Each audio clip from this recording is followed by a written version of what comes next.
So friends, welcome to the 238th session of Legal Empowerment Through Interaction lecture series. In this journey, we came across different speakers, and I'd say one who is so dear to our heart, thanks to Justice Mustak for introducing him to this platform, is Sri Anil Malhotra sir. He's back again, and today we have something which doesn't sound very familiar to many of us, not just for the lawyers, law students, and even for the judges. Anti-injunction suits, a critique with special emphasis on Family Courts Act. And to introduce the subject, we have Justice Mohammad Mustak himself, and we are privileged with the presence of Justice Ramushan sir, and all of you wonderful participants on this Sunday morning, a fine Sunday morning. Let us make the best out of it by being part of this platform proactively, and let us interact with the speakers and other persons who are present here, who's in the know of things. May I request Justice Mohammad Mustak sir to deliver the introductory remarks. Good morning. Morning, sir. To all. My esteemed brother, Justice Ramakrishnan. He sweeps us and cleaning us from Chennai, sitting as a head judicial member of NGT. I hope his tenure will bring a lot of fruitful results in Kerala, where we badly need any of our environment friendly initiatives. Well, when yesterday Mr. Anil Malhotra asked me to chair the session, I have no hesitation because chairing a session is quite easy. Not become a speaker, just to share the thoughts on the subject. Well, as I said earlier, Kerala and Chhattisgarh share anything in common. A large population, immigrant population, and issues governing them. But Kerala has not advanced much in using the private international law for the cost of litigation. But for the pioneering efforts made by the Anil Malhotra and his team in Chandigarh, they were able to have some results using private international law. This is where the lawyers has to present themselves. When you have enough and opportunities surrounding to them, we must be able to take those opportunities for the benefit of litigants. Because often our ignorance results in denial of justice to the litigant. So unless you have an exposure to different regimes of law, fields of law, you will not be able to identify the cause of a litigant and formulate the same before the court and ultimately lead for a result. The litigant's the lawyer's duty is primarily to identify the cause and take up in a way which would enable a litigant to have the fruits of justice from the court. I think this platform has provided a lot of opportunity, at least for the young lawyers, to have exposure to different dimensions and fields of law. And this is one of such opportunity thrown up to them. Please, young lawyers, who are the leaders of the bar, who are the future leader of the bar, try to know nitty-gritties involved in the legal field.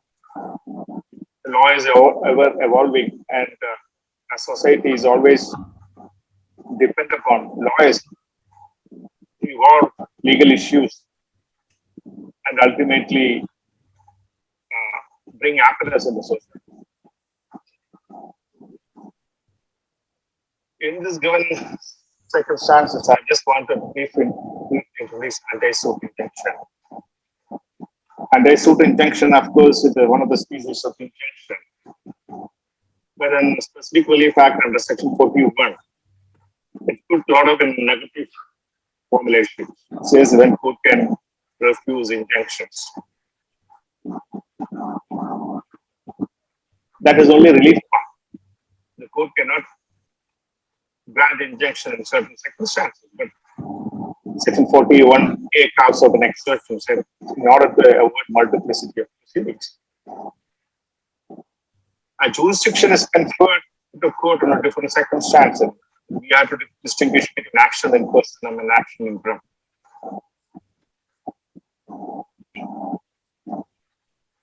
The court cannot assume jurisdiction in action in rem unless it's conferred by statutory portion. Universally accepted principle. The territorial jurisdiction of action in rem, where the status of the subject is a consideration for the court to assume jurisdiction. But action in personam is difficult for the court to decide on the jurisdiction or not. We come to the later part on the relief. First, court has to have jurisdiction to decide upon the cause. Especially in the matters of having the foreign element is always a perplex question before the court, and a complex question. It depends on many factors. The jurisdiction may be based on domestic. Jurisdiction is based on the law of celebration, like marriage. Jurisdiction based on the habitual residence. Jurisdiction is based on the status of the mobile properties, etc. It confers a jurisdiction on the court. Now, there are two essential issues which I would like to highlight. One is in a matters related to marriage, where the celebration might have taken place in the domestic jurisdiction, but parties might be residing elsewhere, the foreign country. So they might have acquired domicile in that country. The domicile itself confers a jurisdiction. This is one of the principles under the private interest law. To invoke the form of that court.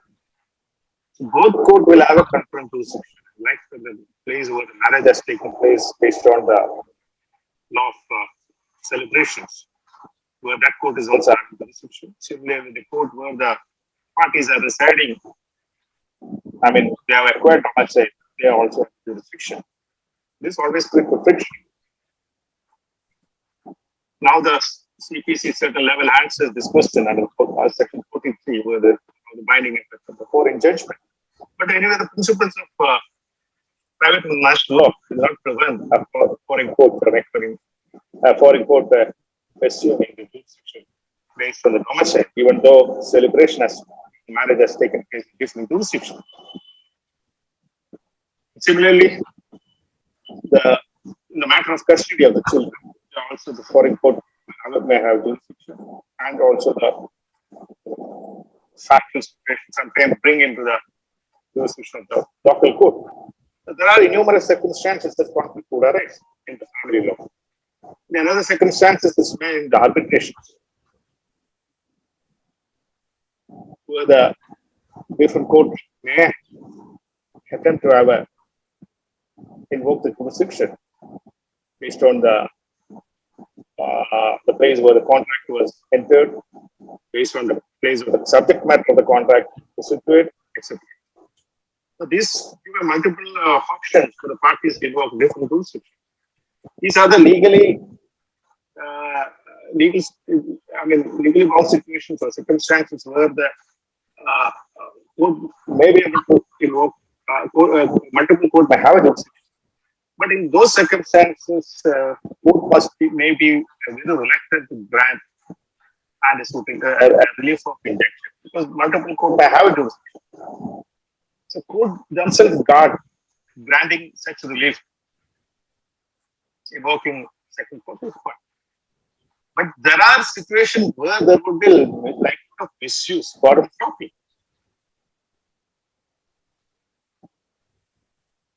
And just to harass a person, and some forum may be likely to be chosen by a party at litigation. This will result in grave hardships to a litigant. In that circumstances, the court would be justified in granting injunction.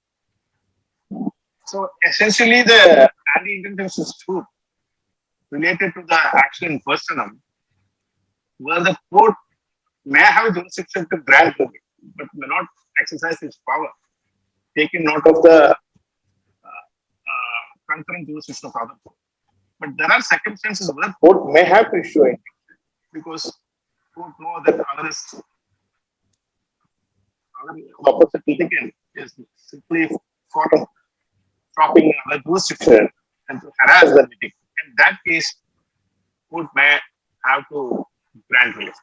So this is what how the various judgments which may ultimately Malhotra may point out speaks about granting relief. The anti-suit injunction, of course, is a major appeal, first of all.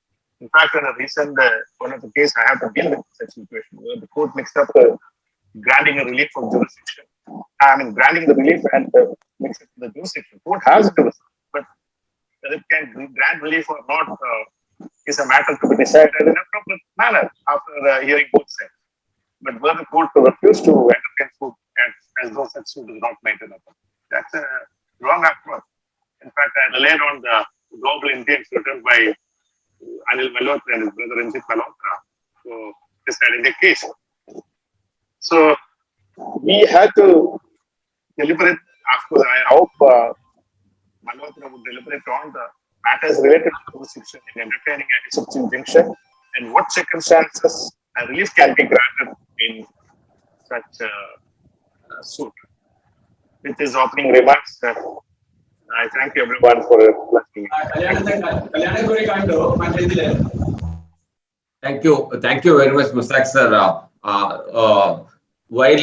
Before we go to Anil Malhotra sir, let us offer our pranams to all those who were on this platform directly or indirectly, all our teachers, and on this Teachers' Day, our salutations and pranams to all of them, those who are present today and those who aren't, because it was because they shared or they contributed their time and knowledge that this platform is still going on and we have all these interactions without any interruption. Over to you, Anil Malhotra sir. Thank you, Shyam. Honorable Justice Mushtaq, Honorable Justice Ramesan, fellow listeners, lawyers, colleagues, and students. The topic on which I will talk about is something which Justice Mushtaq has very, very rightly summed up. And for the benefit of those who do not know, his brief two-page judgment in 12 paragraphs rendered on the 9th of April 2021 in a matter in the Kerala High Court summed up the whole proposition so beautifully that a volume could be written on it, but he was so brief, so precise and so concise that he flagged the issue, dealt with it summarily, and at the same time lent a very clear perception of thought that relief and maintainability are two issues which a family court ought not to be confused with. So, my effort in this perspective is to understand that anti-injunction suits are something which have to be understood from the point of view of jurisdiction, as Justice Mushtaq very rightly pointed out, which is inception, then pendency, and then aftermath. So these are three stages or three phases of an anti-injunction suit, which I would divide for the reasons of a better understanding of the matter.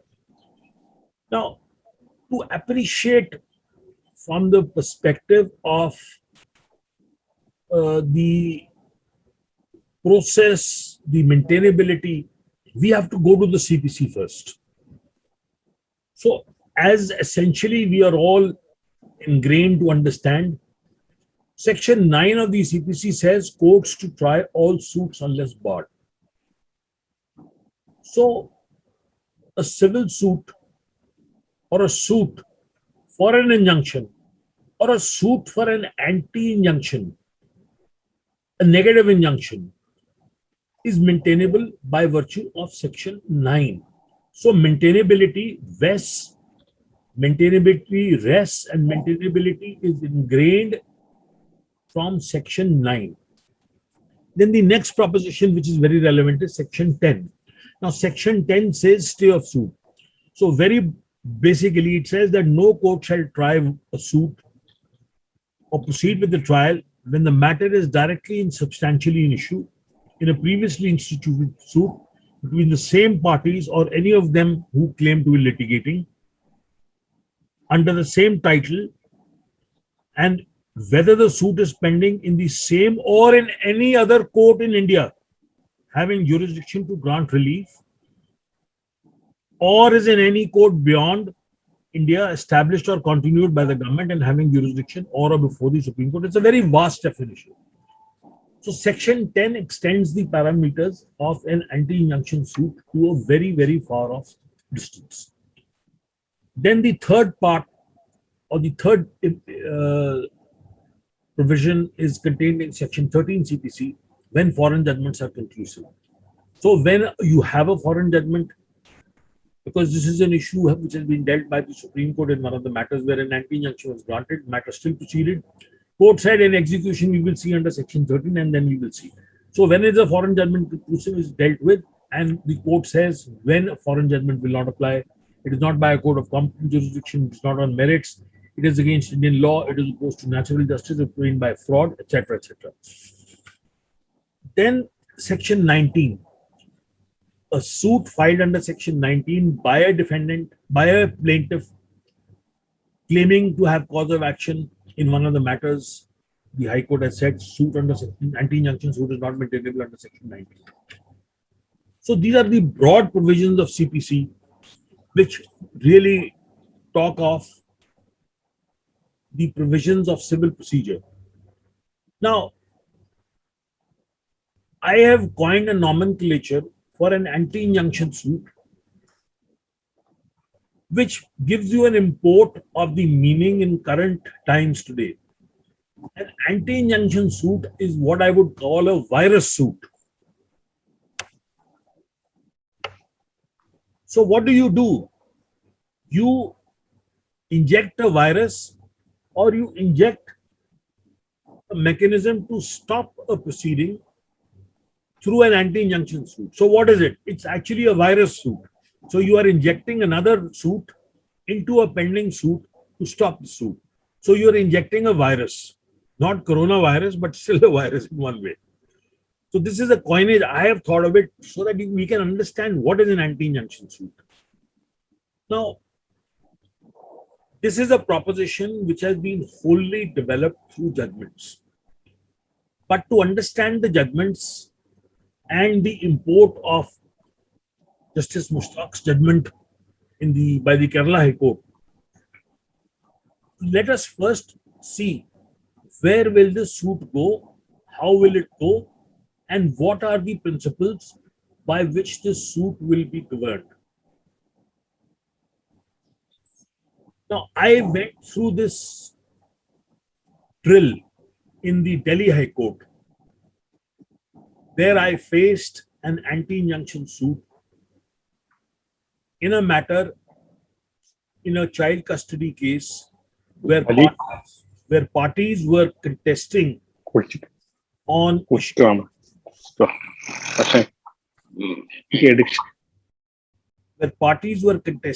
the issue of custody of the children. So there were pending proceedings in the US, and there were pending proceedings or initiated proceedings subsequent in point of time at Delhi. Now, there was a family court dealing with custody issues in the US. There was a guardian judge dealing with the custody issues in the family court under the Guardian and Wards Act. And in this perspective, the anti-injunction suit was filed in the Delhi High Court. Now, this was quite a surprise to me, because the issue was, how would Delhi High Court deal with this matter? Now, for the benefit of those who do not know, Delhi, Bombay, and Calcutta are suits of the original British Charter, by virtue of which they have original jurisdiction. So, unlike Kerala or Punjab and Haryana, the High Court of Delhi, Bombay, and Calcutta have original jurisdiction, which means civil suits can be filed directly in the High Court of Delhi. So, the suit for anti-injunction was filed in the Delhi High Court. Now, when I appeared in the matter, I straight away took an objection that this suit is not maintainable and this suit has to be returned under Order 7, Rule 10 and to be presented before the court, that is the family court.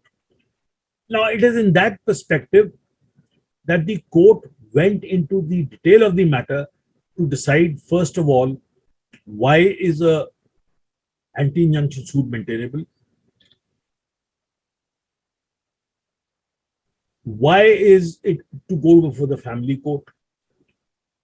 The issue raised before the family court was that a suit for an anti-injunction is not covered by the Family Courts Act.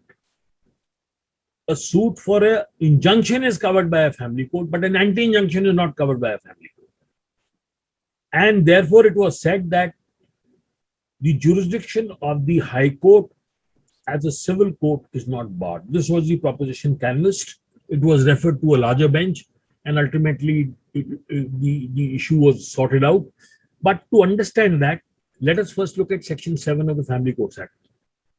Now, Section 7 of the Family Courts Act says that subject to the jurisdiction, subject to the other provisions of the Act, a family court will have and exercise all jurisdiction exercisable by any district court or any subordinate civil court under any law for the timing in force in respect of suits and proceedings referred to in the explanation.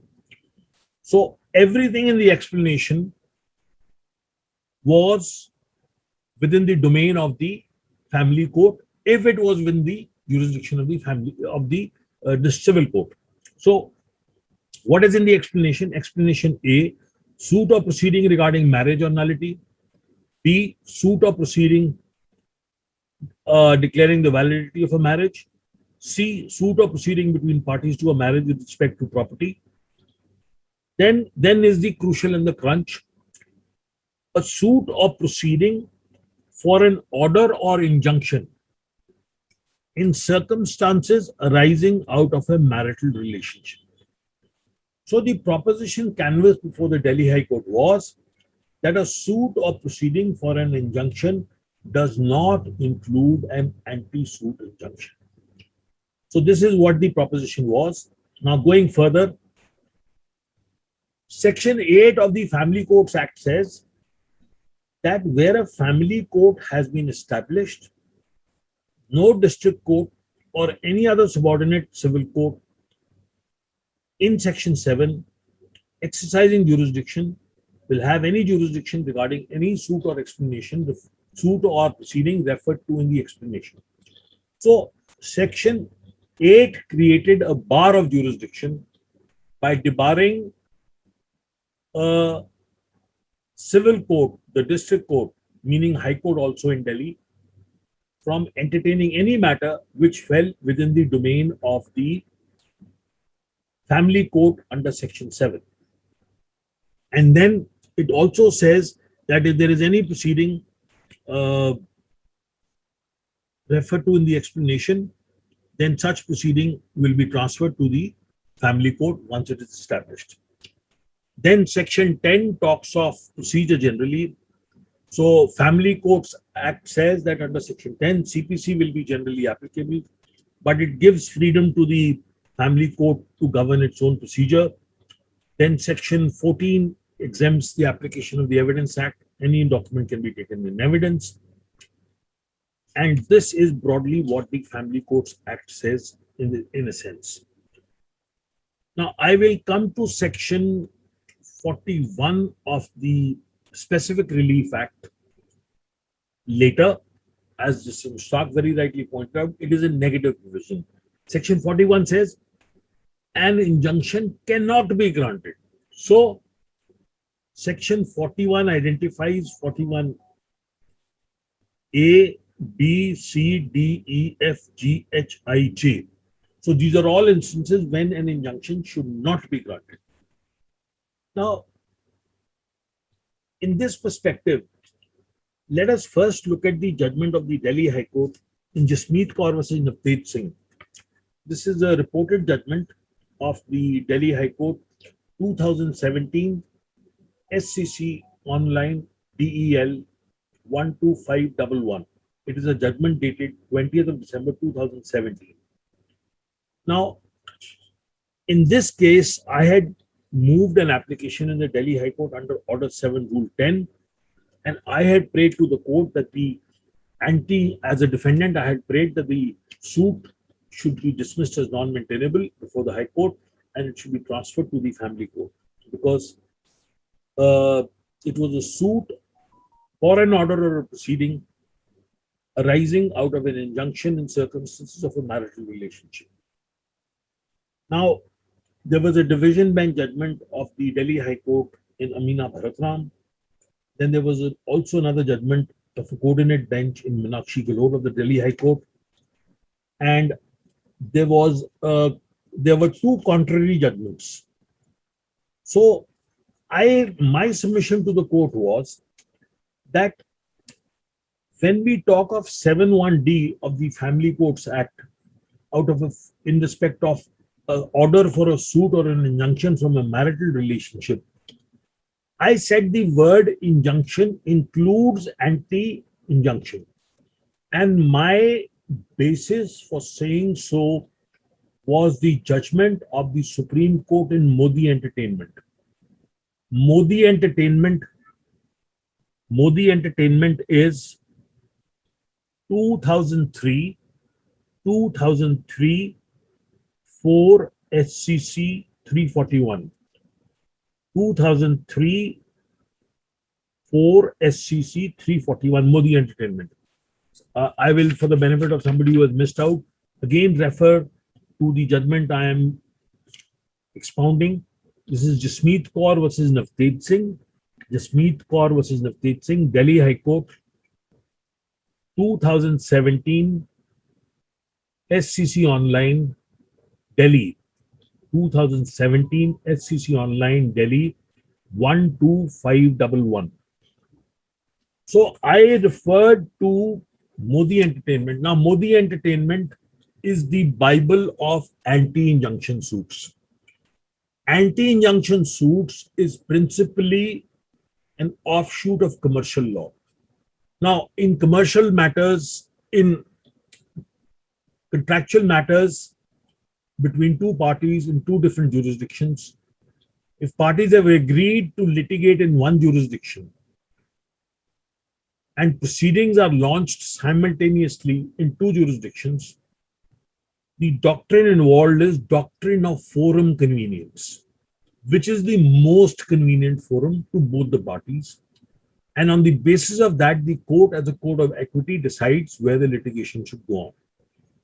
So, in Modi Entertainment, the Supreme Court says that the principles governing grant of an injunction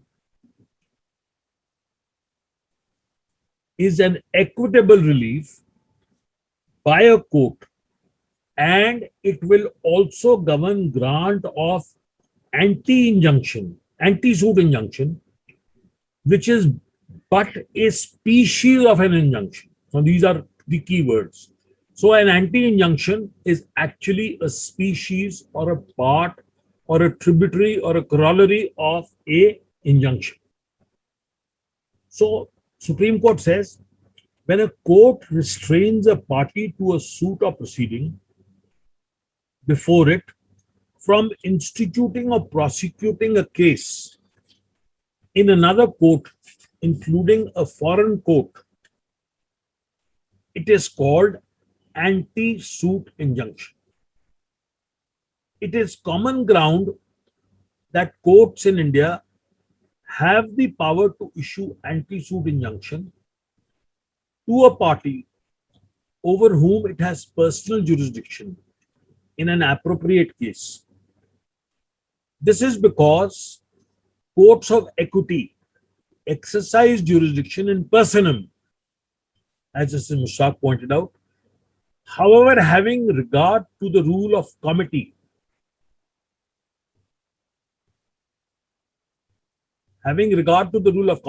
this power will be exercised sparingly, because such an injunction, though directed against a person, in effect causes interference in the exercise of jurisdiction by another court. So what I am reading to you is the judgment of the Supreme Court in Modi Entertainment, 2003. I just gave the citation, I'll repeat it. 2003, 4 SCC 341. So Modi Entertainment is actually, in a sense, the species of an injunction suit. Now, the Bombay High Court in Sandeep Kedia, SANDIP KEDIA, Sandeep Kedia, 2013 3 APR. This must be a Bombay reporter. APR. This judgment is cited in the Delhi High Court judgment. 2013 3 ABR 1380 says courts would act in exercising their inherent powers in the interest of justice to grant injunctions. So fallback is on 151 CPC. But I would also say 39 1 and 2.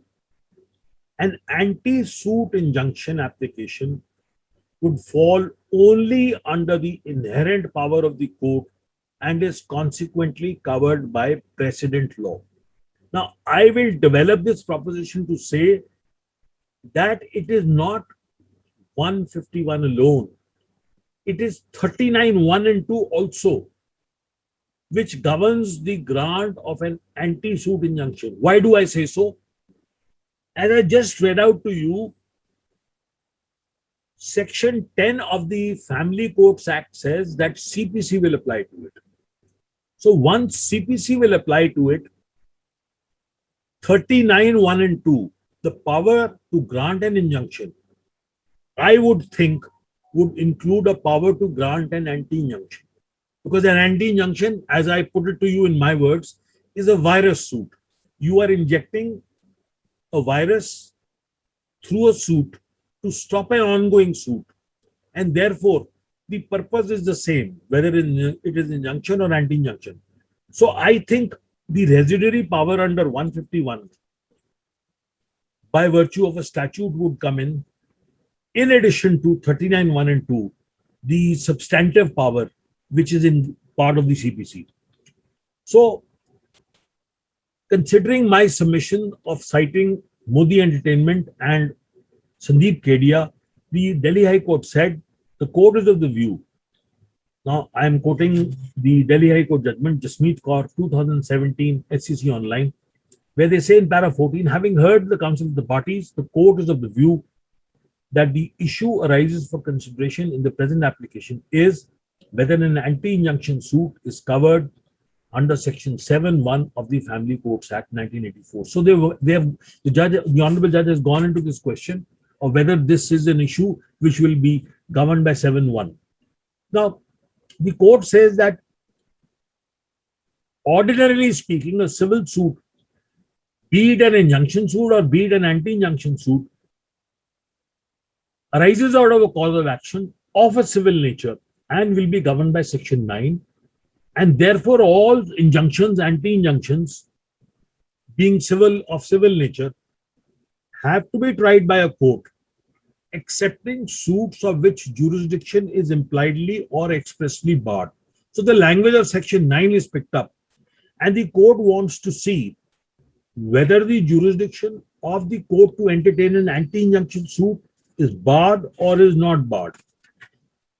Now, here the court has gone into the issue that what is the language of section 7(1)(d), injunction or anti-injunction.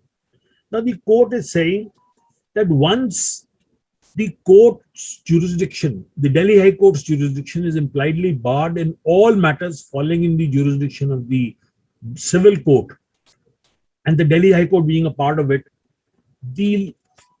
by necessary import, the definition would encompass an anti-injunction suit also.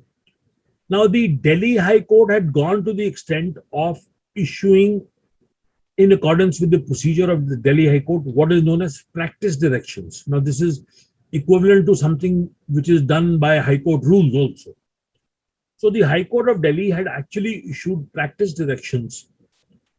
When you can't amend the rules, the Chief Justice, the Honorable Chief Justice, in consultation with the full court, issues what is known as practice directions.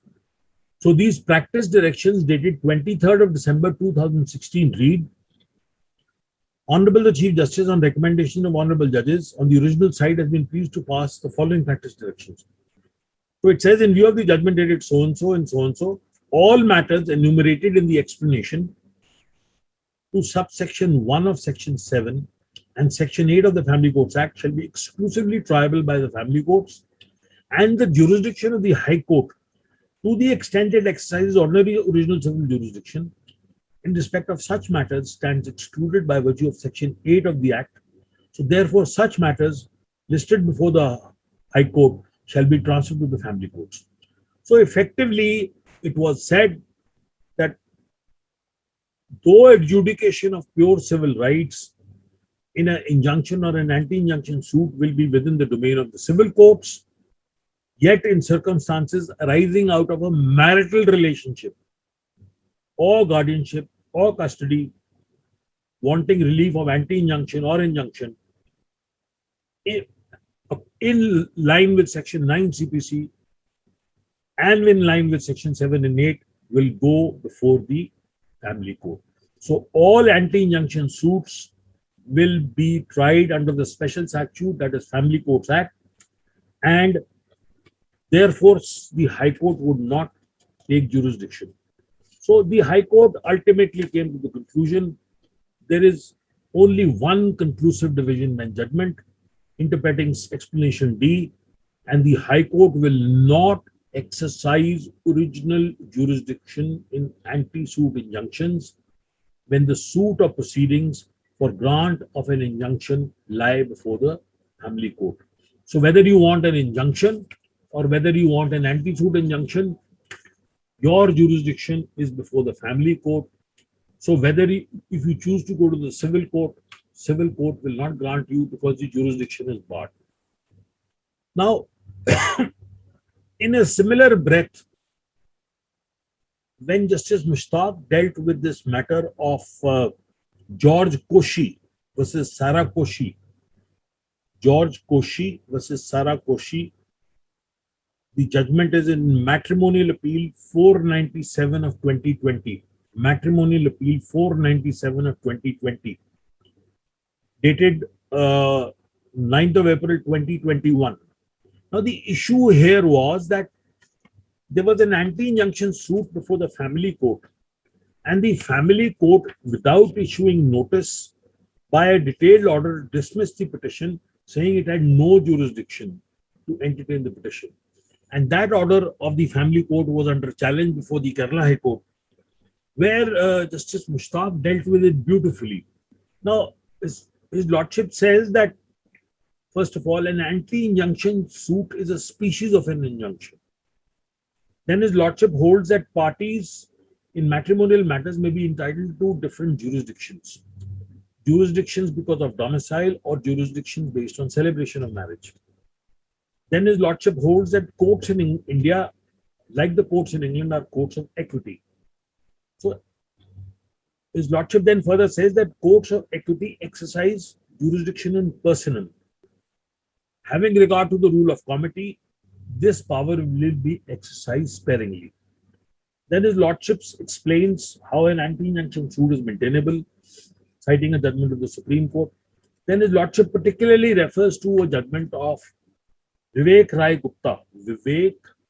Gupta, Vivek Rai Gupta, 2018, 17 SCC 21. 2018, 17 SCC 21. And the other judgment referred to is Madhavendra, Madhavendra, Madhavendra, 2021, 2 SCC 775, 2021 SCC 775. Now, both these judgments carry the import that an anti-injunction can be issued by a party, and in Vivek Rai Gupta specifically, the anti-injunction in matrimonial disputes is referred to. Now, there is another judgment of the Supreme Court which has brought out a totally different change of thought process. This is Dinesh Singh Thakur. AIR 2018, AIR 2018, Supreme Court 2094. Dinesh Singh Thakur, AIR 2018, Supreme Court 2094. Now, this judgment brings about a complete thought process which is absolutely new. Now, following Narasimha Rao's original judgment by the Supreme Court in 1993, the perception was that only courts in India can dissolve a marriage solemnized according to the law applicable to the parties, i.e. their personal law.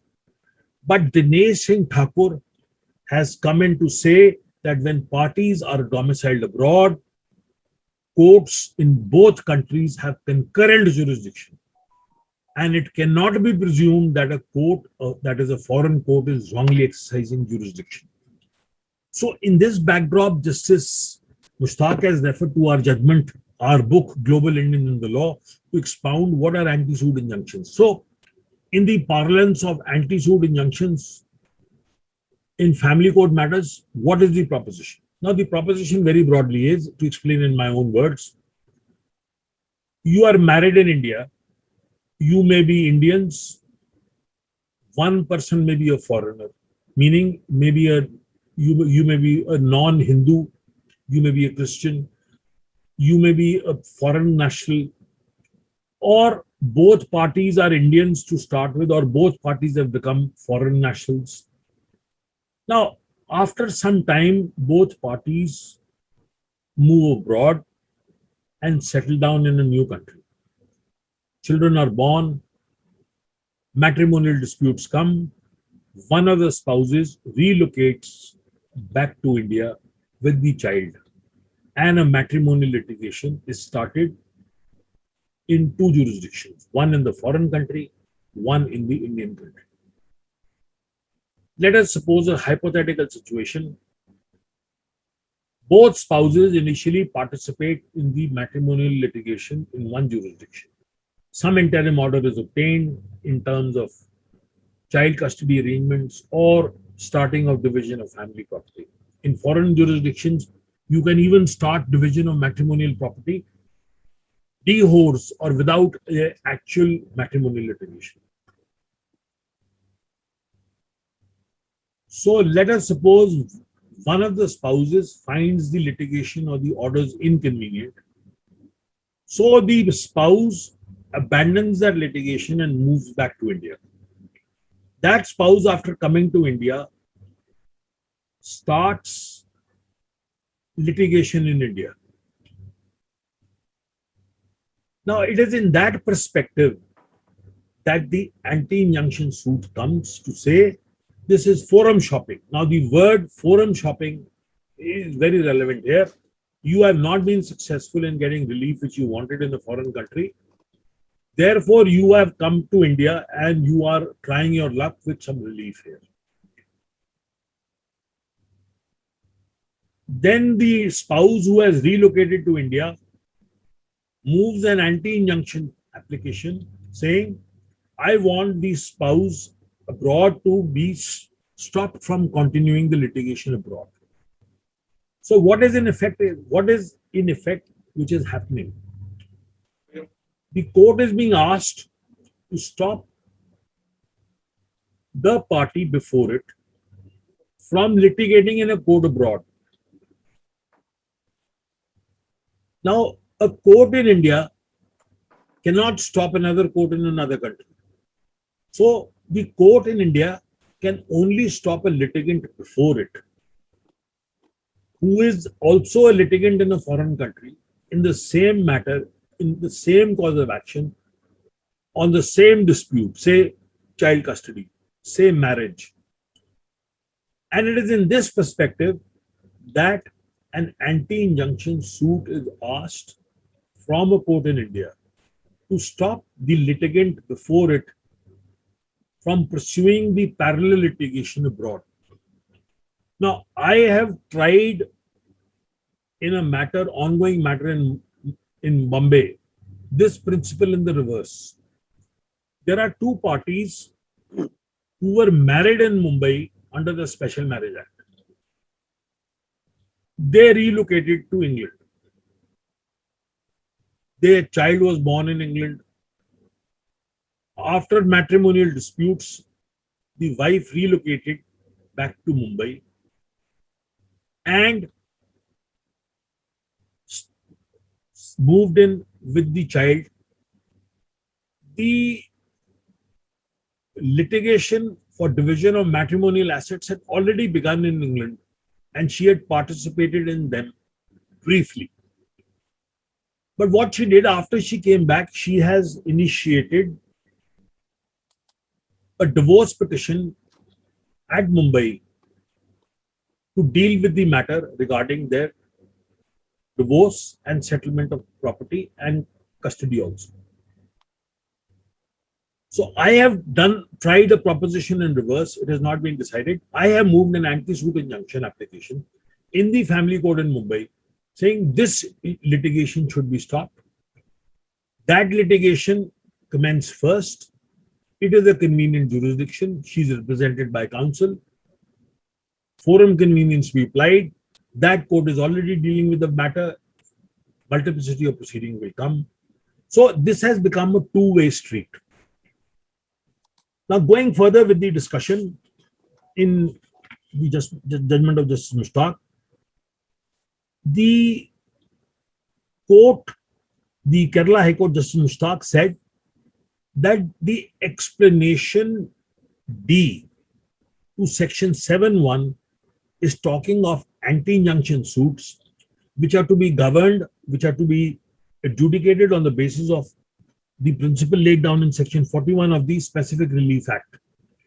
So Justice Mushtaq in his judgment has said that the family court could not have said that it has no jurisdiction to deal with the matter, and therefore the Kerala High Court has set aside the judgment of the Family High Court and has directed the Family Court to register the matter afresh and proceed in accordance with the provisions or relating to grant of an injunction. So this is what this judgment has dealt with. Now, some broad principles which I have found from Modi Entertainment are, now Modi Entertainment says, the principles, Modi Entertainment is 19 AIR 2003, Supreme Court 1177. It says principles governing grant of an injunction and equitable relief by a court will also govern grant of anti-suit injunction, which is but a species of an injunction. Now, the definition is, the Supreme Court says, where a court restrains a party to a suit or a proceeding before it from instituting or prosecuting a case in another court, including a foreign court, it is called anti-suit injunction. It is common ground that courts in India have the power to issue anti-suit injunction to a party over whom it has personal jurisdiction in appropriate cases. This is because the courts of equity exercise jurisdiction in personam. So this is broadly the fundamental principles of an anti-suit injunction. Now, the bottom line, therefore, is from what Delhi High Court says and from what Supreme Court says and what Bombay High Court says is the word anti-injunction is part of the word injunction. Now, the judgment in Sandeep Kedia of the Bombay High Court 2013-3 AIR Bombay 1380 say that the courts would act in exercising their inherent power in the interest of justice to grant an anti-suit injunction, and this will be available under the interim powers of the court. Now, the Bombay High Court also says the parameters of grant of such an injunction would have to be considered upon the law relating to grant of injunctions under the CPC, being Order 39, 1 and 2 and 151, and also Section 41 of the Specific Relief Act. Now, 41 is something we will come to later. Then it says, hence, this Honorable Court, that is the Bombay High Court, the exercise of jurisdiction vested under 71D of the Family Courts Act, read with Section 41 of the Specific Relief Act and Section 151 CPC, is entitled to grant an anti-suit injunction. This is because it says Section 10 of the Section 10 of the Family Courts Act empowers the court to grant anti-injunctions. So it is further said that all injunctions, including anti-injunctions, are suits of a civil nature, proceedings of a civil nature, not barred by the jurisdiction of the family courts, but barred by the jurisdiction of the family court, are purely civil rights and would therefore are arising out of a matrimonial relationship and therefore would be governed. Now, Modi Entertainment has identified three principal factors which will govern the grant of an anti-suit injunction. So Modi Entertainment says, what are the three principles? One, in exercising discretion to grant an anti-suit injunction, the court must be satisfied of the following aspects. So we have now seen the inception, we have now seen the maintainability. Now we decide on merits, why and where should an anti-suit be granted. And for this, the three criteria, as I said, are: one, the defendant against whom the injunction is sought is amenable to the personal jurisdiction of the court. How would that be? That would be when the party is appearing as a respondent before the court itself.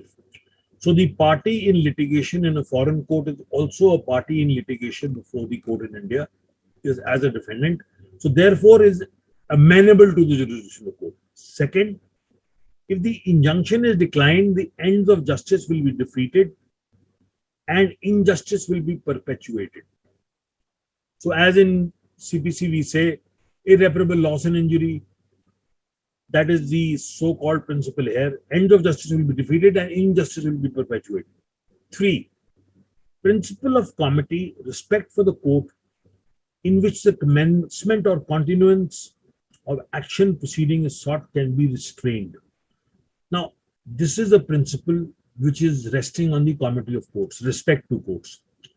Now, a court in India cannot dictate to a court abroad, and is likewise, but courts between each other can understand the language of unwritten law and say we will adhere to the norms of that court and therefore we will not act in these circumstances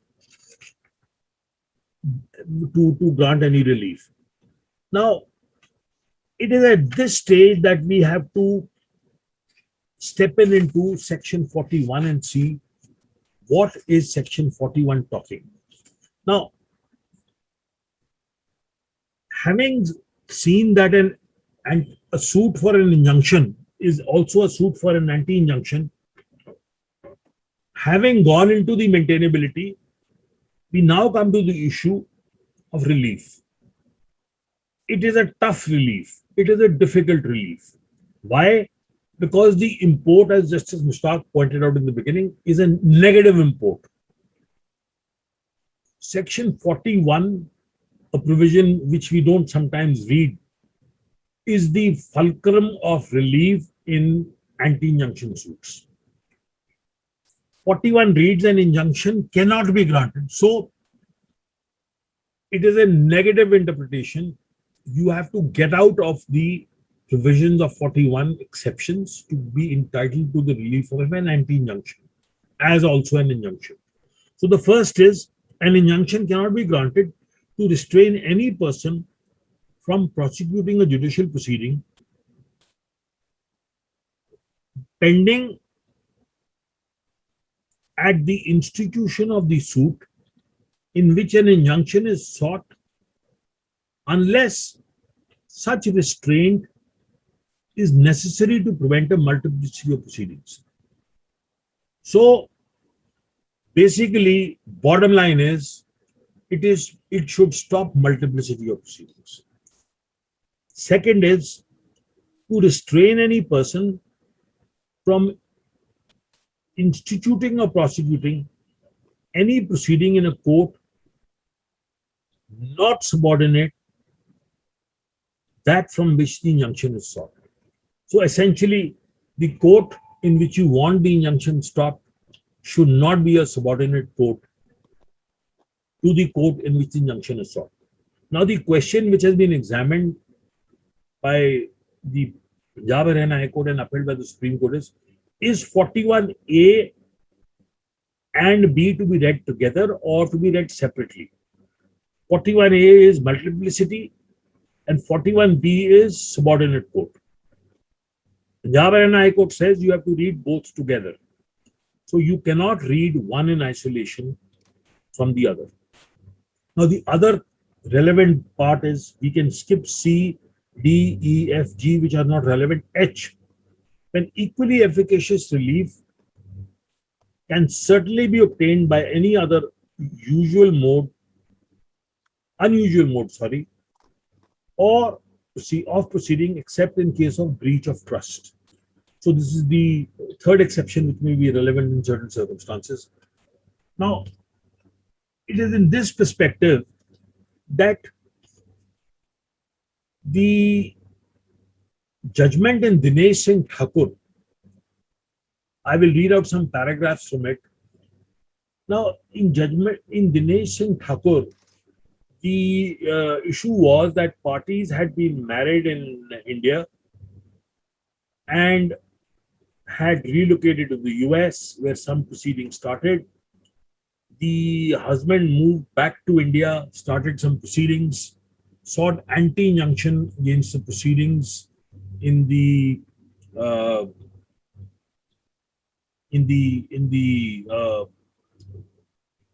US court, but these were declined. And in this circumstance, the matter first came to the High Court. Now, the judgment of the High Court is Dinesh Singh Thakur versus Sonal Thakur. Dinesh Singh Thakur versus Sonal Thakur. The relevant judgment will be the Supreme Court, but still, I would like to quote and rely upon some parts of the High Court judgment, because the High Court here said that the matter before the US court is much large. The matter before the US court was division of matrimonial assets, child support, alimony, partition. Now, insofar the matter instituted before the family court was concerned, all these reliefs had not been claimed, and the matter was only pertaining to divorce. So comparing the family court proceeding in India and the proceeding in the US, the High Court held that the relief sought in the court before the US was much more. And therefore, both parties being in the US, one having temporarily come to Gurgaon, the anti-injunction ought not to be granted because there was no relief sought. There was no irreparable injury to be caused. And in this situation, Section 41A was not satisfied and multiplicity of proceedings was to be maintained. So the court said the Family Court, the Punjab Haryana High Court said the Family Courts Act 1984 does not contain any provision or principle with regard to grant of an injunction in case of a issue arising out of a marital relationship. So the High Court says, in absence of any such provision, the matter has to be dealt with under the provisions of the Specific Relief Act. So then the court examines 41A and 41B. 41A, I was told you, was multiplicity of proceedings, and 41B is subordinate courts. Now, the High Court said that the court in Florida is not a subordinate court to the court in Gurgaon. Therefore, the family court cannot grant an injunction. Now, the argument raised before the Family Court Gurgaon was that it is to prevent multiplicity of proceedings. So the High Court said, no, 41A and B have to be read together. You cannot read 41A in isolation, and therefore the High Court dismissed the grant for an anti-injunction, saying reading 41A and B together, this has to be declined. Now, when the matter went to Supreme Court, the Supreme Court expounded it to a much larger proposition. Now, the Supreme Court in this matter, in the Supreme Court, said that anti-injunction suits are meant to restrain a party from prosecuting in another court, including a proceeding in a foreign court.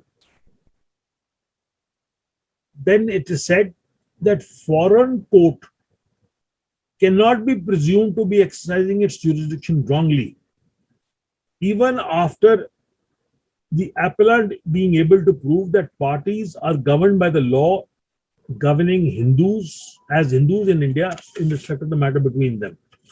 Now, in Dinesh Singh Thakur versus Sonal Thakur, 2018, AIR 2018, Dinesh Singh Thakur versus Sonal Thakur, AIR 2018, Supreme Court 2094. The Supreme Court is saying, after discussing 41 of the Specific Relief Act and Modi Entertainment, now the Supreme Court also relying upon Narasimha Rao. Narasimha Rao is 1991, 1991, 3 SCC 451. Now the Supreme Court says there is no dispute that both the parties are permanent citizens of US. Undisputedly, Circuit Court Florida is also having the concurrent jurisdiction in the given case. I pause here for a minute. Now, Justice Mushtaq pointed out to you in the beginning that jurisdiction comes by virtue of application of personal law, or jurisdiction is attracted by domicile. Now, here is the Supreme Court for the first time in so many years saying there is concurrent jurisdiction in these matters. Second, the Supreme Court says there is nothing on record to show that the husband would suffer injustice if the injunction restraining the wife from pursuing the divorce in Florida is granted. Still further, injunction has to be declined because it cannot be said that the end of justice will be defeated and injustice will be perpetuated. So, Supreme Court has read 41A. Sorry, 41. Sorry, this is the language of Modi Entertainment. Now, the Supreme Court further says the contention of the respondent wife that the petition for divorce in USA on the ground of breakdown of marriage, that is irretrievable breakdown, requires consideration. Supreme Court says the mere fact that the respondent wife has filed a case on this ground, which is not available to her under the Hindu Marriage Act, doesn't mean that there are likelihood of being success if granted a decree. Such will be a question of evidence. Then Supreme Court says foreign court cannot be presumed to be exercising its jurisdiction wrongly, even after the appellant being able to prove that the parties in the present case are continued to be governed by Hindu law in the matter of dispute between them. So in the facts of the above case, the Supreme Court upheld the order of the Punjab and Haryana High Court. Now, two new things have come in this judgment. Number one, court in the US, where parties are domiciled, is a court of concurrent jurisdiction. Second, foreign court exercising jurisdiction cannot be said to be exercising its jurisdiction wrongly once parties are domiciled, even if the law to which they are entitled to is contrary to the law by which they were married. Now, it is in this circumstance and situation that the Supreme Court said no anti-suit injunction. So this gives us to show that an anti-injunction suit is a difficult relief.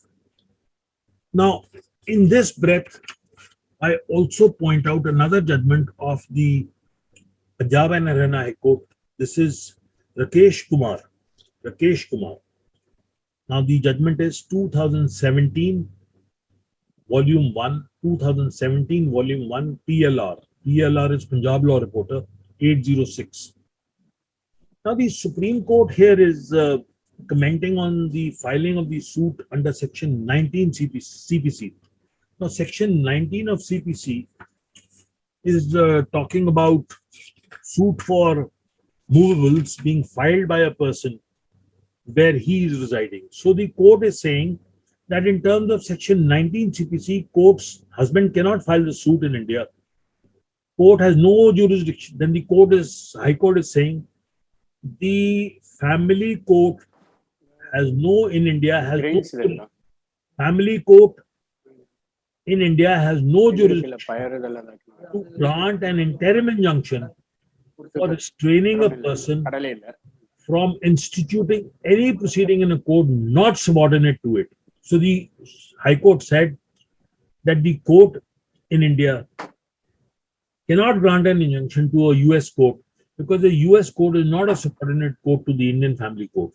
And therefore, in terms of Section 41(1)(b), A and B both, the injunction cannot be granted and the injunction was declined. So, following this import, it is again seen that the reading Section 41(a) and (b), the actual relief of an anti-injunction may be a difficult relief. Now, I come to another judgment of the Bombay High Court, dated 23rd of August 2021. Now, this is Milind versus Sheetal. Milind, I'm just giving the first name. Milind versus Sheetal. This is a decision in writ petition number 3773 of 2021, decided on 23rd of August 2021. This is a very recent judgment. Now, in this case, the Supreme Court has discussed Dinesh Singh Thakur. It has discussed Narasimha Rao. Now, this is a case where the husband is praying for an anti-injunction suit for restraining the wife from carrying on proceedings for matrimonial disputes in Australia. Now, parties are married in Mumbai. They move to Australia. Parties acquire a domicile of Australia. Disputes start, and parties litigate in both jurisdictions. Now, I'm going to read out an offshoot of what such litigation is bringing about is children. So the Bombay High Court, Justice Karnik, is on a very poignant note, starts an opening para by saying, I start with a narration which may not be completely relevant in the context of the decision in the present issue. I express this with a fond hope that the warring couple resolve their disputes amicably, and at the earliest, keeping in mind that apart from the hardships the parties are facing, it is their minor son who is worst affected by this unfortunate estrangement. The minor is already a subject matter of a parenting agreement. Whether it is the foreign court or the Indian court, the parties must try to resolve the matter amicably. I have no manner of doubt that the parties will put the minor's interest above everything else and find an early resolution to the dispute. So, what is happening actually? These anti-injunction suits or forum shopping suits are being reduced to using children to settle matrimonial scores. Now, in this case, relying very heavily on Dinesh Singh Thakur, saying there are a foreign court is a court of concurrent jurisdiction, and husband has yet to establish that grave injustice will be caused. Now, the husband, after participating in the proceeding in Australia, came to Mumbai, appointed a power of attorney, and filed a suit for a divorce. And after filing a suit for a divorce, he sought an anti-injunction in the proceeding in Australia. Family court declined the injunction. Bombay High Court confirmed the order. So, what is the man effectively trying to do? He's trying to indulge in forum shopping. He is trying to obtain relief, which he thinks he will get in India, and he will avoid adverse orders in Australia, or he will stop the court in Australia from proceeding further with the matter. So, following this principle of law and the judgments in Dinesh Singh Thakur, the Supreme Court says that he is not entitled to an anti-suit injunction. Now, this is what is the long and short of anti-injunction. But now there is another judgment of the Supreme Court in Vivek versus Niyati, N-I-Y-A-T-I. Vivek versus Niyati, N-A-N-I-Y-A-T-I. And the citation is 2018, 17 SCC 21. 2018, 17 SCC.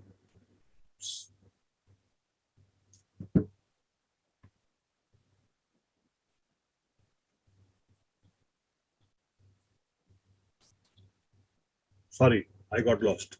2018, 17 SCC 21. Vivek versus Niyati, N-I-Y-A-T-I, 2018, 17 SCC 21. Now, in this case, parties lived in US. They had matrimonial disputes. The husband came to India, filed a petition in Mumbai, sought an anti-injunction. The petition was dismissed. High Court also dismissed it, but the Supreme Court issued notice and directed that the wife will not pursue proceedings in the US. But the wife went ahead and ultimately got a divorce decree on breakdown. Then, in a contempt petition, when she appeared before the Supreme Court, she said, I will not execute any of the orders. Now, the Supreme Court ultimately held that she has made a statement that she will not pursue any proceedings in India. And the Supreme Court said that ultimately in execution proceedings, this matter will be tested, whether foreign court judgment will apply or will not apply. And the issues will remain open in view of the test laid down in Section 13 CPC. So this was again to see that if an anti-injunction was violated, what would be the end? So this is what anti-injunction suits is all about. And this is what I have been able to dig up as a compilation of law through which this jurisprudential concept has evolved over a passage of time. It is not guided by any statute in as much of clear principles. It is evolving through law interpreted by the bench as it is. But I think for a start, Justice Mushtaq's judgment telling the court jurisdiction and relief are two different issues. You have the jurisdiction to take a call. You have to decide it. Whether you grant relief or not is a subsequent matter. Now, in that context, the most latest judgment of the Supreme Court in Lohiya's case, Justice Khanwilkar has very well expounded the whole issue to say, you cannot abort the substantive procedure of the Family Courts Act. You are not a writ court that you can say dismissed. You have to have a WS, you have to have issues, you have to have evidence, and then you can go on maintainability. So this is the broad gist of the whole issue.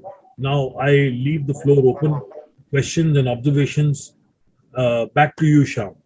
Thank you, Malhotra sir. Beautifully presented. I'm sure that doubts may not linger in the sense, but queries will be there. May I just get the remarks from Justice Mustaq sir first? Thank you, Malhotra. That's every aspect related to the issue, and a practicing lawyer should know about it. As I said earlier, in Kerala, we seldom used the anti-suit as against any other person and invoke the jurisdiction of the court. So it is sometime we may have to, because that is, as Malhotra pointed out, there would be situation where the parties may involved in a foreign shopping, and that has to be prevented. That is a situation where the court also has to be very alert and grant such relief. I think we need not confine the anti-suit injunction broadly in the scenario of arbitration or the family court. It may happen in many situations where action in person is sought, because probably we, as a litigating lawyers, must be only involved in invoking a suit price in only in matters related to the immovable property, and we hardly use injunction as a relief in action in person. It is for the lawyers to evolve the jurisprudence and proposition line, and it's a great opening for young lawyers at least to know about scope of using anti-injunction suits in the court. Thank you. Thank you, sir. And over to you, Justice Ramesh, sir. As rightly pointed out by Justice Mustaq and Anil Malhotra, first of all, the courts must understand whether the suit is maintainable first. Maintainability and granting relief is entirely different. Jurisdiction is also one of the part of it. Unless you are able to throw it under Order 7, Rule 11, I don't think that any suit of civil nature which is governed under Section 9 can be entertained by the family court also, because it is a substitute for a civil court in respect of matrimonial disputes. That's fundamental principle. If it is understood, then there is no difficulty. And second, as rightly said, you can also invoke the principles laid on Section 10 of the CPC also for stay of suits between the same parties, whether it is in anti-injunction or a regular injunction, whatever be the suit. When there is a possibility of divergent findings being issued, or there is a possibility of misuse of one court's jurisdiction for the purpose of getting a favorable relief, as foreign, I don't want to say that a foreign shopping, but there is a sophisticated word that is being used to malign the this court. But I will say that they're getting a favorable orders, depending upon the bench or depending upon the judges. So it is always better, because even we find experiencing the same thing when you similar type of petitions are filed before changing the jurisdictional court, the roster, that things are happening. And unfortunately, another thing is, when such things are happening, it is for the registry or the court master to brought to the notice of the jurisdictional, the master court or the court, so that such a decision has been rendered by the other court. Such things are not nowadays happening, because even the court staffs are not equipped with what is going on around them. So this is an area where it is a factic thing, because I think the Mustaq, now being a sitting judge, must be able to train the court staff, because earlier the court staff may be knowing what is going around inside the court in other courts also, because almost all court staffs are the court masters are LLB people. So they are expected to follow the decision that is being rendered in different courts of the same complex, I can say, because High Court is one complex where different courts are sitting, that's all, of different jurisdiction. So if that that is adopted, I don't think there will be any difficulty for the inconsistency being coming on a particular issues. One. So this is the area where I will have to say that we will have to train ourselves to find out what is going on around us. Also, we will have to think about any decisions has been rendered in a similar matter in a different jurisdiction, but out of context or context, you will have to, if it is brought to your notice, if it is also referred to in the decision, then there is no conflicting decision arises. You can refer to a larger bench, and that can be decided by a larger bench.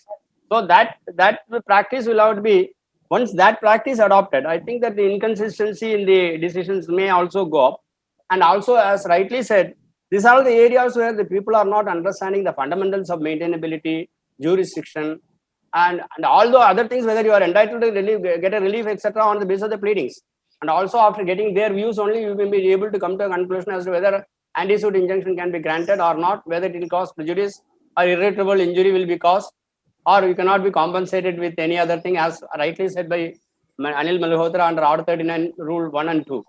So these are all the basic principles which will all be understood by the judges who are deciding those issues. Because only thing is, I'm going through the decisions and also the lecture by Anil Malhotra, one thing is sure, no court has come to the conclusion that suit is not maintainable. Everything depends upon the facts. So, first of all, the family court at the threshold itself are not expected to dismiss the suit saying that it is not maintainable. You will have to issue notice whether you are granting an interim injunction or not. There is a different thing. The suit can be entertained and opportunity can be given for other party to come, unless you are so sure on the basis of the documents produced that certain reliefs have been already obtained by the husband or the wife, whoever be in the foreign court. In order to overcome that, and the ingenious method of choosing another court in India to harass that person to bring here and also to meet the situation is palpable on the basis of pleading itself, then it's a different thing.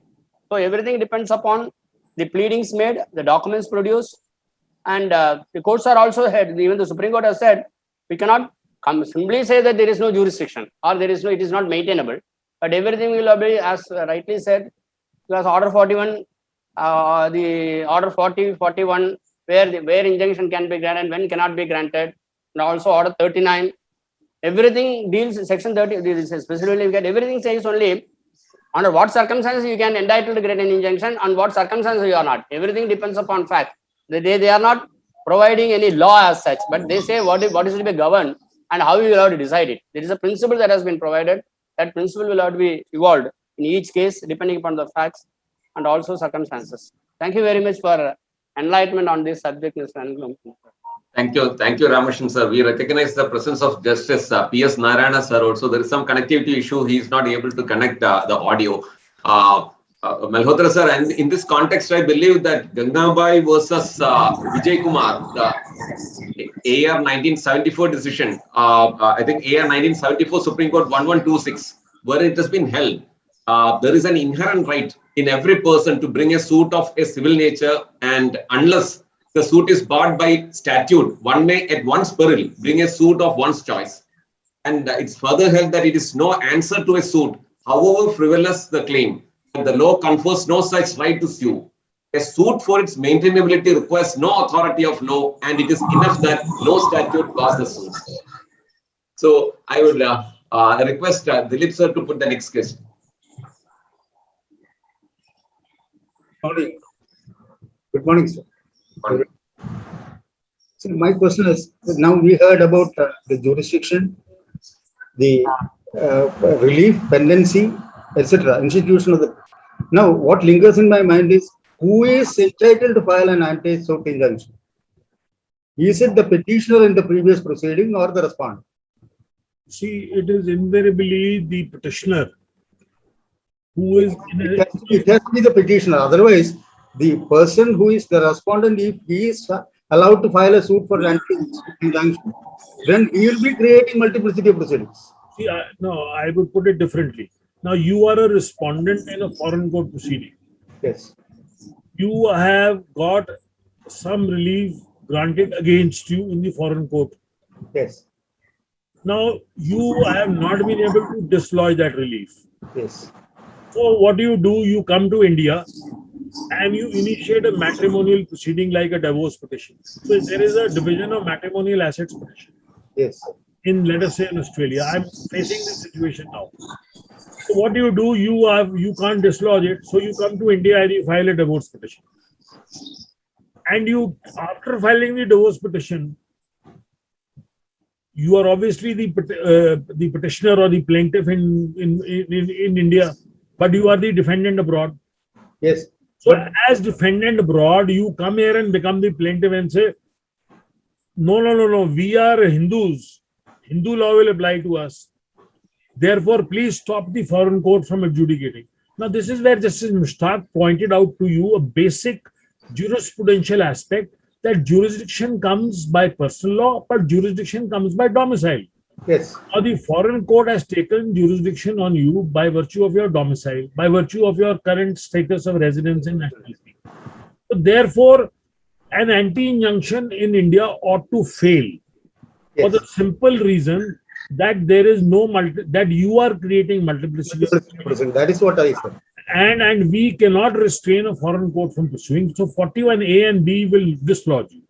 And also, if at all he files a proceeding, not an anti-injunction, if at all he files a proceeding before a family court in India, then Section 10 will apply. Section 10 of CPCB will apply. But at the same time, see, even a petitioner can come in. Now, let us suppose the petitioner has obtained relief in the foreign court.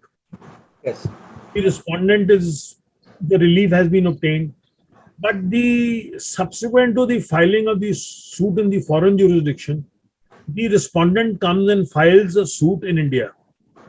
Yes. The petitioner from the foreign country comes to Bombay or India and files as a petitioner or a plaintiff a suit for anti-injunction and say, oh, this person is already before the foreign court, committee of court requires to stop. So there is no hard and fast rule. Whether you are petitioner or respondent, you are interchangeable. There may be different situation. Like for example, parties might have married from India. So naturally the personal law, the law of the status of the celebration would apply.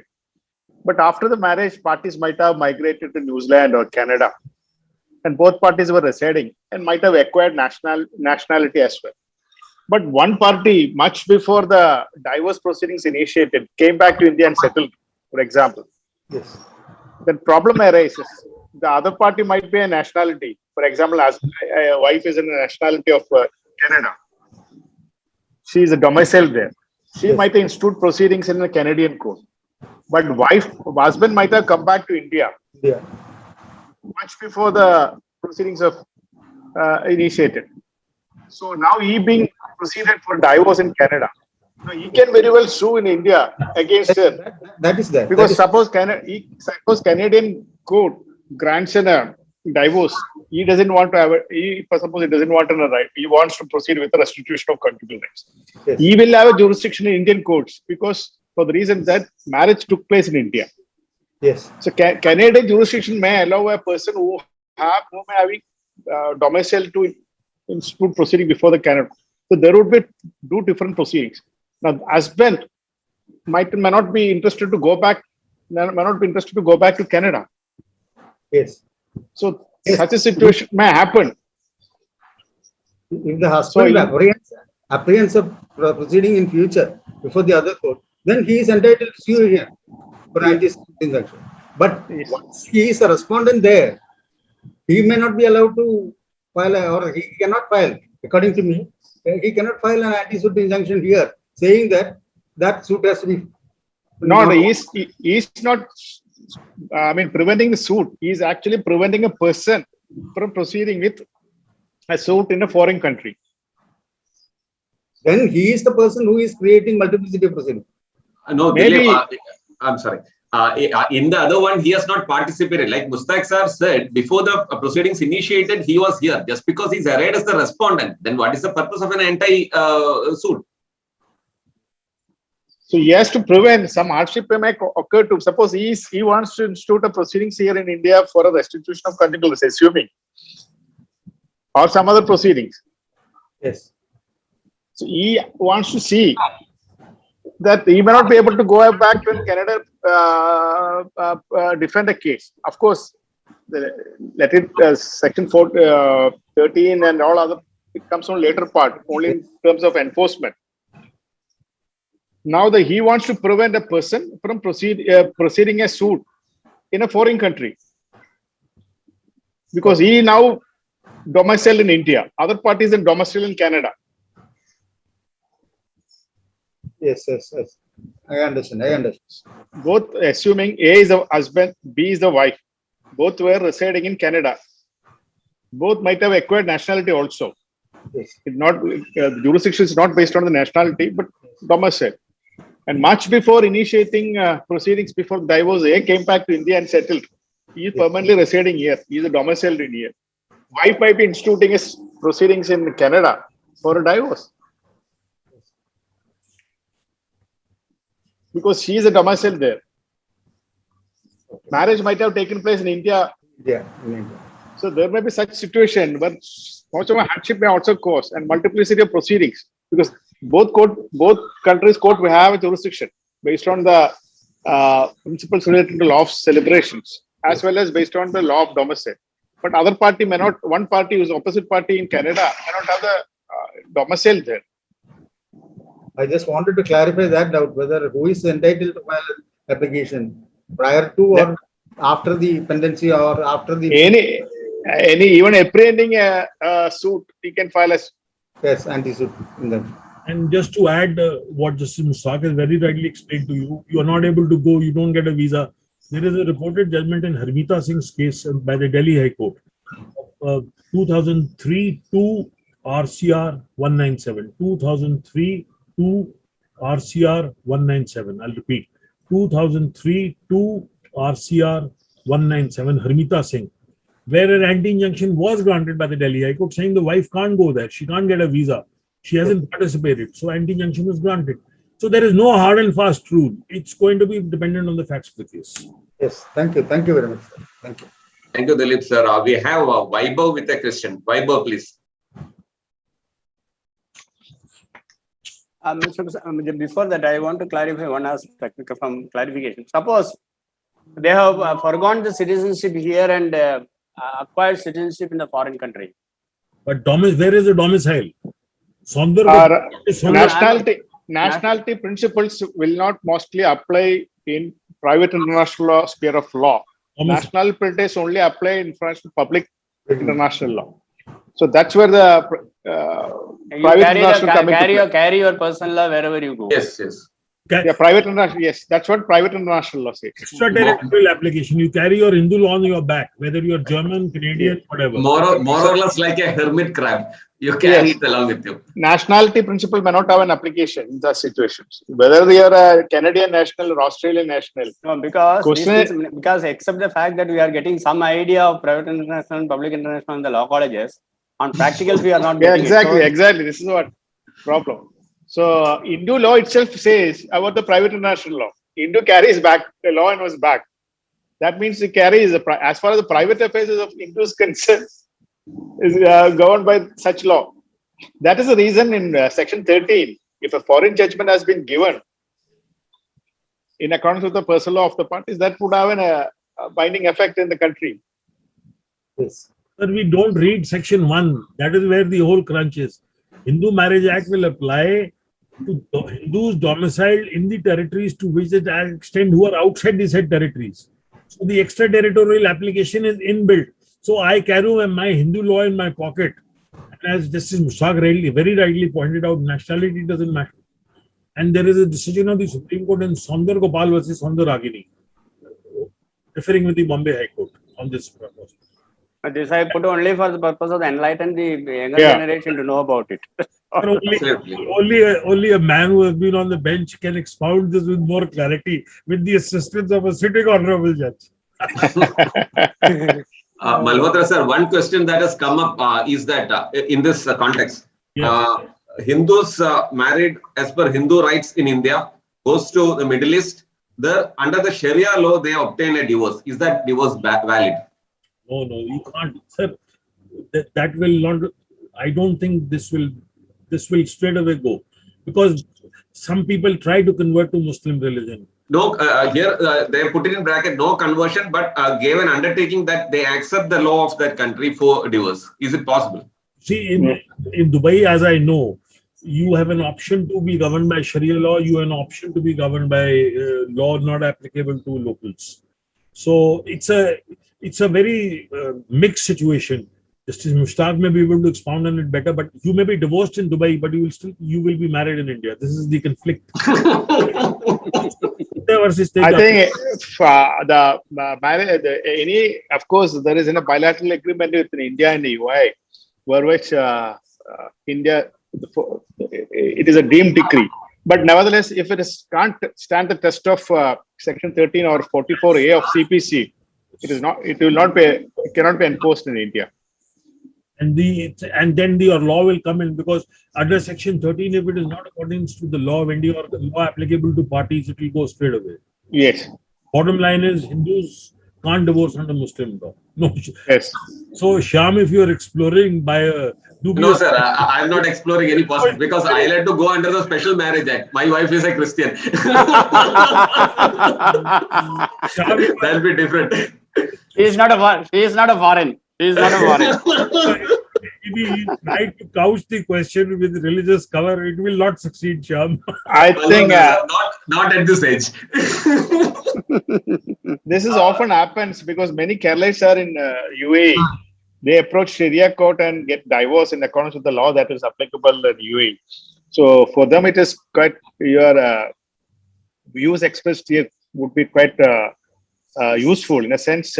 Such decree cannot be enforced in India, and they continue to be in marital tie unless and until the divorce happened in accordance with the law recognized by India.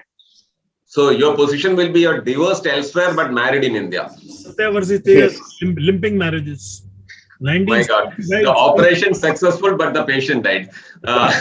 So we'll take a question from Vaibhav Khanokar. Vaibhav, please. Unmute and shoot. Vaibhav, you unmute yourself. Yeah. Yes, sir.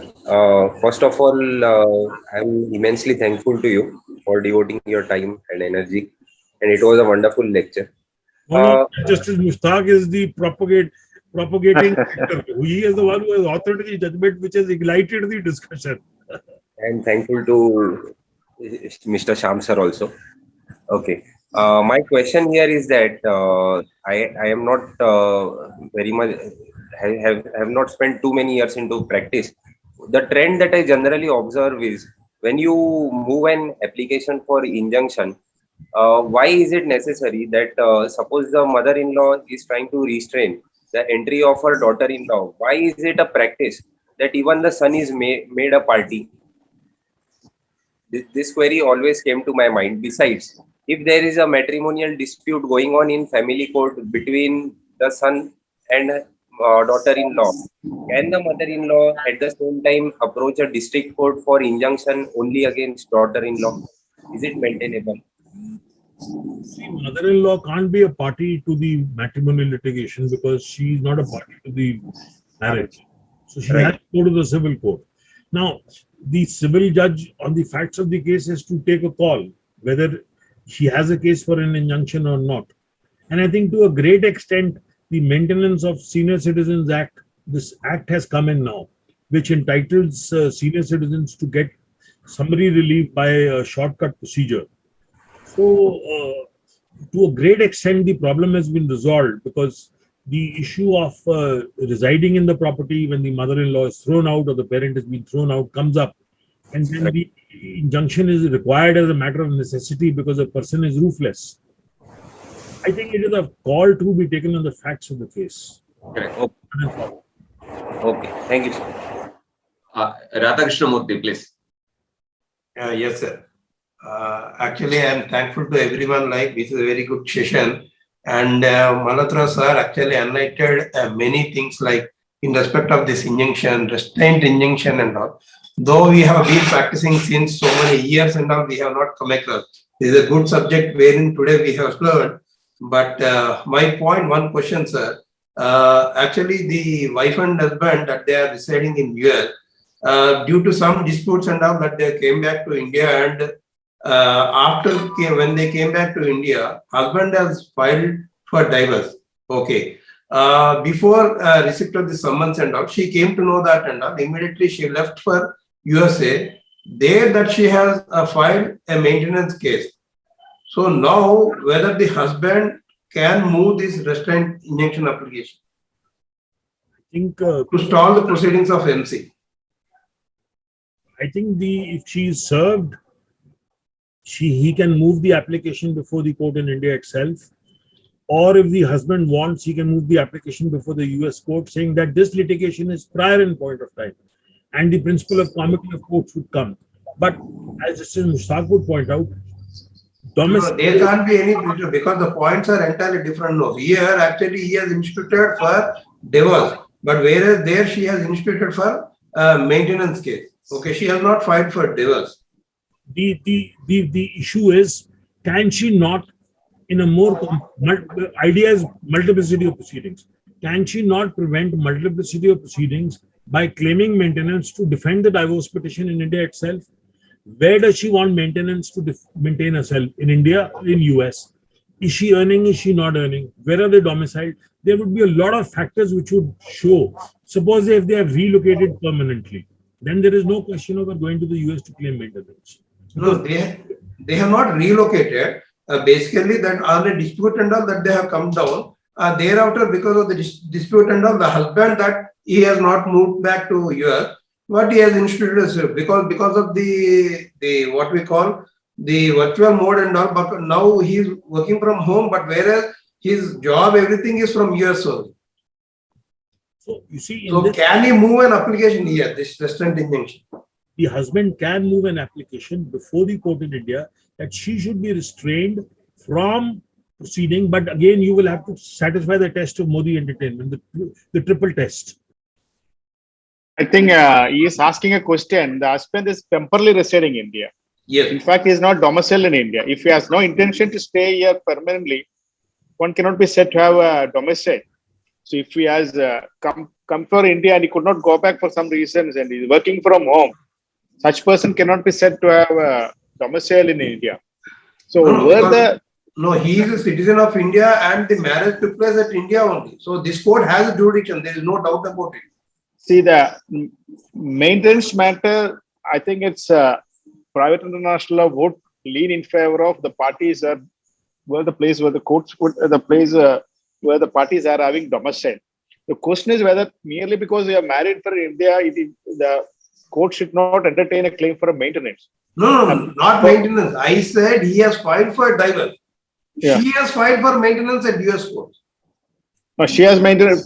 Correct. If the parties are having domicile in foreign court, Yes, certainly she would be justified in moving the foreign court for a maintenance. Yes. And merely because his husband is now temporarily staying in India will not prevent from prosecuting that maintenance case in foreign jurisdiction.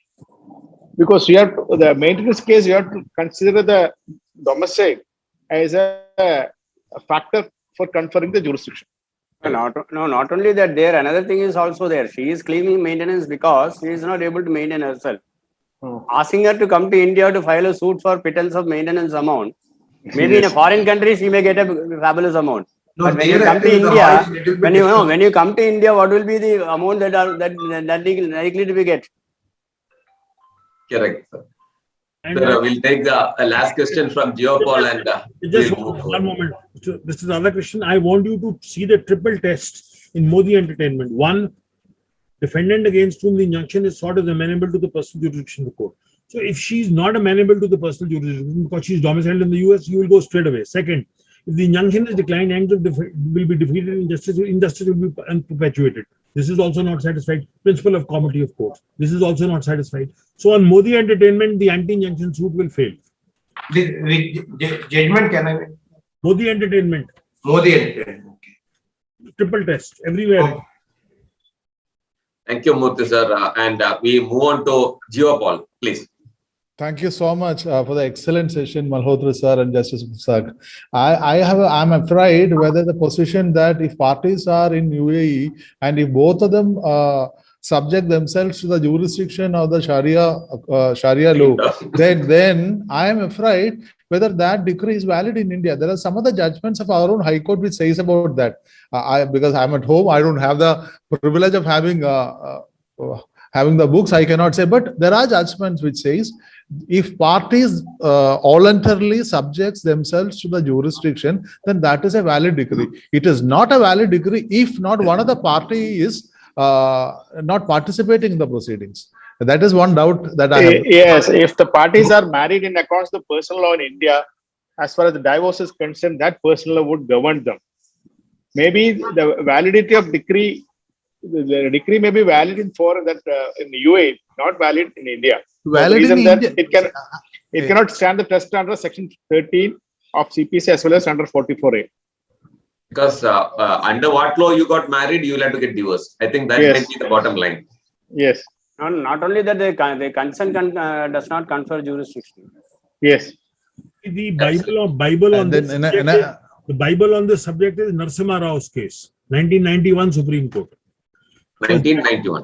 1991 Supreme Court contains the exceptions, because that was the case in which there was a foreign court decree and Supreme Court expounded where are the exceptions. It is very difficult to fit in the exceptions. It has been further explained. I was an amicus in Rupok Rathi versus Anita Chaudhary, where we have watered down to explain how difficult it is. It's quite unlikely actually, because you can come and reopen everything here. And if the husband comes and says, no, we are already divorced, then the family court says, no, we will go into the merits of the matter. We can't throw you out summarily. 711 doesn't succeed. This is catch-22. One more aspect which I would like to mention is, sir, you are all talking about anti-injunction suits and the probability of forum buying and of course intentionally causing inconvenience to the other side. Is it not possible by some judgment, by some precedents that you can insist for an affidavit of the party who approaches a court that they have not approached any other forum, they have not obtained any other order, or such kind of affidavits would That might require legislative intervention. There is already a provision that the petitioner has not invoked the jurisdiction of any other honorable court. Exactly. Matter. See, that undertaking is already there implicitly. There in the pleadings. Not only that, whenever you are filing a suit, you will have to mention that for the same relief, I have not filed any suit anywhere. Correct. If you see, normally to detect this, there are softwares in every court now. I wanted to point out to this Ramakrishnan, there is a software which checks on the numbers and the names, and if there is something and the registry attaches a note, it is dismissed with heavy cost. So if you mislead the court, the other party will point out, then you will go outright, finish. Then Yes. all temporary relief lost, cost, and you mislead the court, you suffer the consequence. Anil Mutraji, everything depends upon who is appearing on the other side. Suppose he is well equipped with all weapons, you will get a better decision. This discussion will take place when Justice Mustaq is not there. This discussion of this subject is forbidden. Sometimes even because I had a better experience when I was a district judge. I have gone through certain decisions on the basis of the digest. At that time, I don't think that your technology has not improved that much. On the basis of old digest which was available in the courts, normally it will not be substituted with the new ones. But I relied on that basis and gave some advice to my subordinate judge who came and discussed about a particular aspect. But ultimately, relying on that, the decision was rendered. And subsequently, when I had discussed with the academy for some purpose, then I asked for this. Then he said that decision is overruled, sir. So that may happen to us also sometimes. Malhotra sir, one last question before we go to the concluding remarks. Yes. Cannot the wife, after filing a suit for divorce in Canada, file an anti-suit injunction in India against the husband domiciled in India against filing a petition for restitution of conjugal rights? See, it depends on whether the husband has participated in the US, in that country or not. Suppose the husband has not at all participated. Suppose the husband has not at all participated, she has gone through. Then of course he has a chance.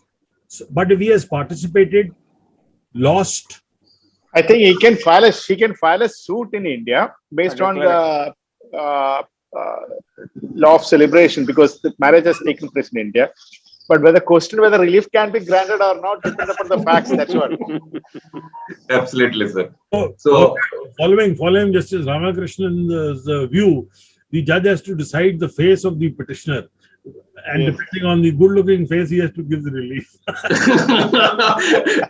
opponent Now, also. how you mold the pleading in the application for maintainability at the threshold? That is the only guideline, unless it is expressly barred by any other statute. And in fact, the other day, in an argument before Justice Mustaq's court, beautiful wife or beautiful wife, the question came up. So it is just like that. When you say somebody says beautiful wife, is it beautiful also? We'll have to think. So as we come to the end of the 238th session, may I request KVJ Rao sir to give the concluding remarks. Anil Malhotra sir, excellent as usual. Par excellence, I should say. And we should thank Justice Mushtaq for having lit this fire. The tandoori was good. The feast was very good. And I would Lighting the fire and bringing the fireman also. yes. And I would like to, on a lighter note, answer Shyam sir's question. Age is not a factor. The mind and body is what should be considering. Because in my field, 65 to 21 is a normal thing, the ratio. So that couldn't be the factor. However, having said that, an excellent session. And as usual, this platform churns out the best in far as dialogues are concerned and as far as questions are concerned, the solutions that are there, taking into consideration the multifaceted litigation that we are talking about. It is really good because this anti-injunction is something new that's come up now. I mean, everybody's trying it now because one has been successful. So how far another person will be successful, the same formula may not apply to everybody. So the churning will actually give ideas as to what will succeed and what may not succeed. The probabilities of preponderance, as we say. So having said that, sir, an excellent session, a morning well spent.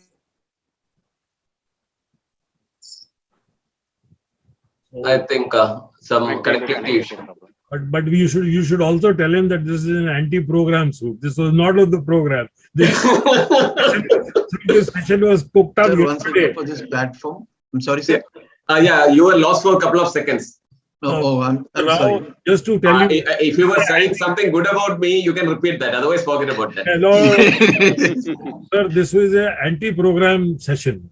This session was called up on SOS emergency ground on a direction issued by our KVC, Lettles, Mr. Padman. Yeah. Because there was a default. So the best things that turned out with the best of circumstances under pressure. So this was a thought emerging, and we requested Justice Mushtaq, and Justice Mushtaq actually brought in a lot of thought perception, which has helped to shape a lot of views, which I think is that judgment of Justice Mushtaq in 12 paras in 2 pages should be circulated to all the family courts in India, so that they realize that there is a lot of difference between jurisdiction and there is a lot of difference between relief. They're 2 different things.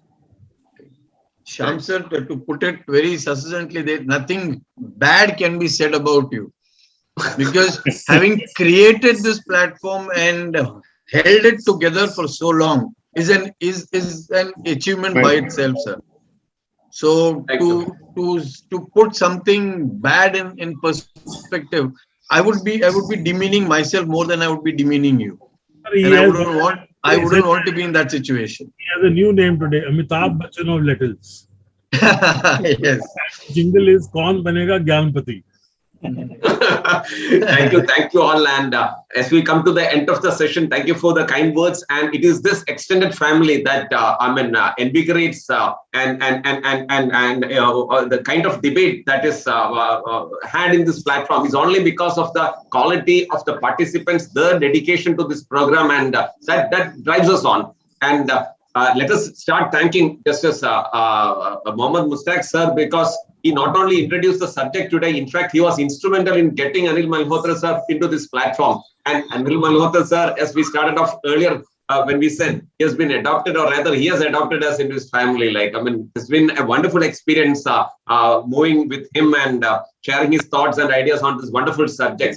His in-depth knowledge of this is being shared with us. We are indeed indebted to you, Anil Malhotra sir, and we are also thankful to Justice Ramakrishnan sir and Justice P.S. Narayana sir for the valuable presence, and all of you wonderful participants for being part and parcel of this 238th session. So till we meet again in the next session, next Saturday, that again, we'll have Anil Malhotra sir, and sharing the platform with him will be Justice Jayas of the Kerala High Court. And let us, till then, please do take care and stay safe. Thank you. Have a wonderful Sunday. Thank you, Mr. Sir. Thank you very much, sir. Thank you, sir. Grateful, sir. Thank you.